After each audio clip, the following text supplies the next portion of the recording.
chemical weapons in Syria is not only a tragedy, but also a violation of international law that must be addressed.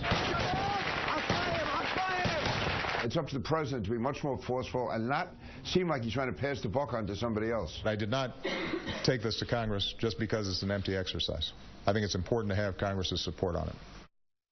As the president weighs the option of launching a military strike against Syria, America's allies are taking a hands-off approach. The big question tonight, what should the U.S. do next?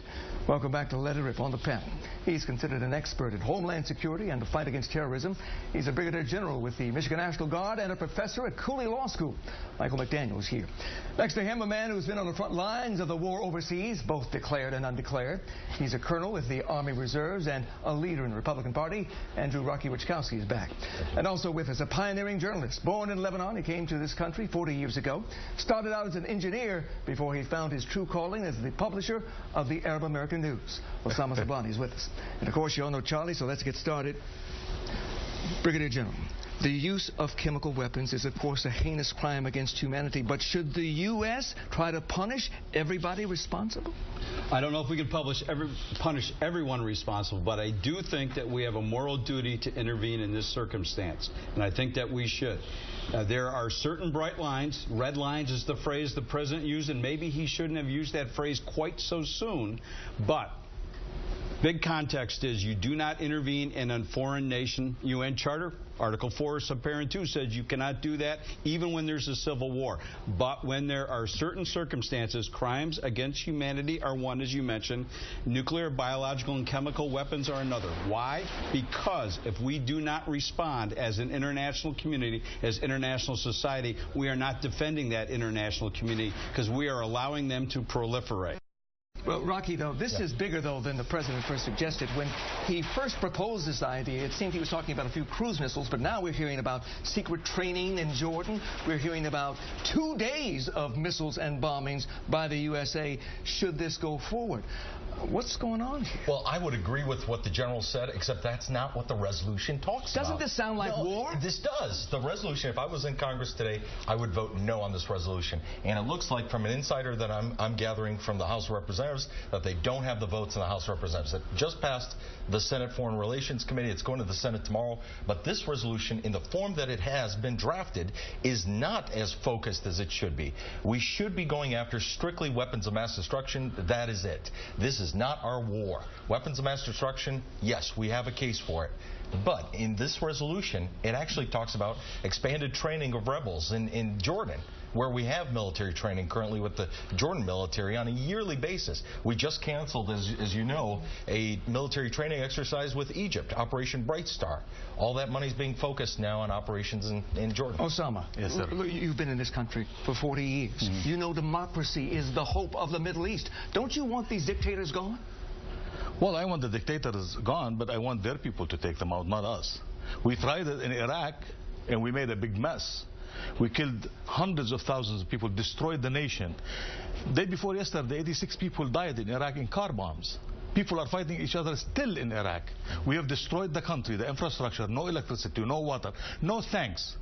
If democracy is going to come like this, keep it here. Fix Detroit.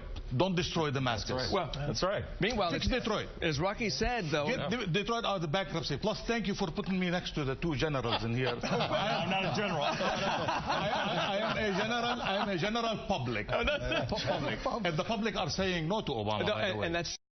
But that's the question for you, Charlie. The public is saying no. Wait a minute. The public is saying no. It looks like the votes are not there. Could the president do it anyway, Charlie? I think legally he can. Absolutely. Yeah, I think he can. I think the president can. But, you know, I'm looking for something. I want to see something. Is there an imminent threat to the United States security? And that's what's missing for me. But I think, can he make a case? These chemical warfare weapons, if they get into the hands of the wrong people, rebels, for example, our enemies, yes, he can probably make a case. I don't like it. I want to see more proof that there's an imminent danger to the United States. I'm not saying. But wait a minute, these rebels are not good guys, everybody. No, it's not as if this is not World War II. It's not Nazis versus the USA. It's not freedom versus evil. This is a complex situation. It's a mess. Do we really want to put our feet in that mess?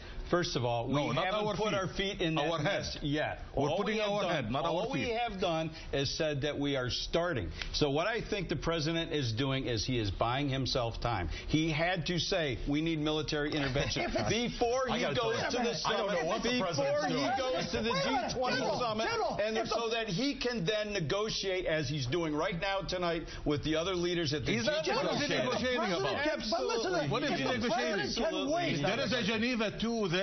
Go and negotiate in Geneva. You don't negotiate after you say, red line, I'm going to bomb you. He's not negotiating. He took the gloves off. He is buying time. If you're buying diplomacy how is it an imminent threat? But I never said it was an imminent threat. If it was an imminent threat, we wouldn't have an issue. I'm also hearing that members of Al-Qaeda are fighting with the rebels. Our sworn enemies are a part of the group that we maybe help. I don't understand this. Assad is also a supporter of Hezbollah in Lebanon, and he's also supported by the Iranian regime. If it's that it's our enemies fighting our enemies. So if it's that that complex, why are we even there? I don't think, Osama, that the West, particularly Americans, even understand the Middle East well enough. They don't understand.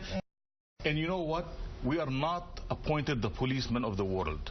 And we should not act except in our interest. And our interest is not bombing and killing people in the Middle East. We've done it in Afghanistan. We've lost. In Iraq, we have lost. In Libya, we've lost. And now we're losing in Egypt. And we're going to Syria, and we're losing. So we're losing the Middle East. Well, I'm not sure that we're losing as a country. I think this we are losing because we are the leaders of the world, and we should pick and choose where we should put our weight. And now, Rocky, we have took our diplomatic gloves, and we put our cowboys' boots, and we are acting like cowboys. No, I agree with you. And we should not do that. What was Iran's reaction when the U.S. supported Iraq in the use of chemical weapons against Iran for 8 years? What was Iran's reaction? They went to the international community and says, how come you are not assisting us? That's right. Go to the international community. Don't act on your own. Yeah, but we don't have the United Nations. Hold on one second. Sit in the Security Council and put your evidence on the table. We do not Show them to the American public. Get the American public behind you. Wait a minute. We don't have that luxury because Russia has the largest naval base outside of the Soviet, or outside of Russia, excuse me. I almost backtracked a couple of years. Outside of Russia in Tatrus. Right. It's a small base. It's not a small base. It's not even enough to put your That is why Putin is playing this administration like a Stradivarius. We have soldiers and military bases in 118 countries in the world. So don't talk about. You don't think China and Russia are playing? All right. So as we stand tonight, very quickly, gentlemen, let's go down the line. Yes or no to a military strike by the USA against Syria? Absolutely not. On this resolution, not, but on weapons of mass destruction only. Targeted, yes. Yes, and I would also go further to what Rocky said and say you would also do it against the ability to produce chemical weapons. If you can find them. He may have moved them by now. Of course. We telegraphed where we were going to strike. He's had them for a long time and he didn't use them. No. He had them for a long time and he didn't use them. The no's have it. Well, we don't even know the facts. Let's get the facts on the table. If the president would talk with you, I think he would decide against it. Gentlemen, we thank you. Thank you. Still to come on Let It Rip. What do Fox 2 viewers think about getting involved in